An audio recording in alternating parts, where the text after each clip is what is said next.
Hello students. आप लोग कैसे हो? आपकी तैयारी कैसी चल रही है? मैं एमएससी के सेकंड सेमेस्टर का पहले पेपर पढ़ा रही हूँ, कोर डेटा। ये कोर डेटा क्या है ये आपको मैं आज बताऊंगी। और पेपर कैसा होता है सेकंड सेमेस्टर का? पूरा एमसीक्यूज वाइज होता है। एमसीक्यूज वाइज पेपर तो आप लोगों ने पहले भी बीएससी में दिए होंगे। तो अब ये एमएससी की पहली यूनिट है। इसमें आपको क्या, एमसीक्यूज में 4 ऑप्शन दिए रहते हैं, उसमें एक चूज करना होता है। तो एमसीक्यूज में काफ़ी लोगों को दिक्कत आती है। तो मैं आपको कोर डेटा की पहली यूनिट का पहला पेपर पढ़ा रही हूँ। आप लोग मुझसे जुड़े रहिए, तो मैं आपको इसमें छोटी से छोटी बात बताऊंगी। और इसके लिए आपको मेरा चैनल को लाइक, शेयर और सब्सक्राइब करना पड़ेगा।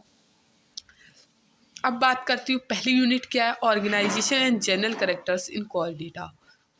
ऑर्गेनाइजेशन क्या है, ऑर्गेनाइजेशन का मतलब क्या है, ये मैं आपको अभी बता रही हूँ। ऑर्गेनाइजेशन का मतलब होता है कि शरीर में कोई चीज़ें कैसे जुड़ी है, यानी कि कैसे संगठन है या कैसे बनी है या कैसे काम कर रही है, इसको ऑर्गेनाइजेशन कहते हैं।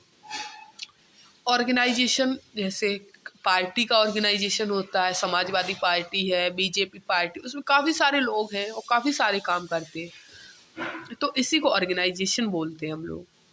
और जनरल कैरेक्टर्स बोले, जनरल कैरेक्टर्स मतलब कॉमन, जो सभी में पाए जाएं, जिससे हम कोर डेटा को पहचान सकें।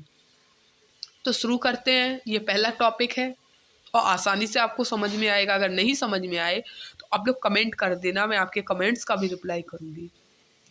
कोर डेटा एनिमल किंगडम का एक मेजर फाइलम है, जिसमें सभी एनिमल्स में बॉडी प्लान है। बॉडी प्लान क्या है? बॉडी प्लान यानी कि उनका स्ट्रक्चर कैसे बना है, यानी कि वो दिखते कैसे हैं, उनमें हड्डियां हैं, मसल्स है, क्या क्या है, न्यूरॉन्स है, यानी कि उसका स्ट्रक्चर सिंपल है या कॉम्प्लेक्स है। सिंपल यानी कि साधारण, यानी कॉम्प्लेक्स यानी कि जटिल, कैसा है स्ट्रक्चर, यानी कि उसकी बनावट कैसी है।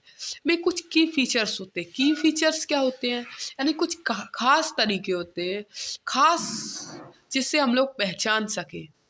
अब ह्यूमंस को कैसे पहचानते हैं हम लोग? ह्यूमंस को सीधे सीधे देखते हैं, 2 हाथ होने चाहिए, 2 पैर होने चाहिए, सीधा खड़ा है तो क्या ह्यूमंस है।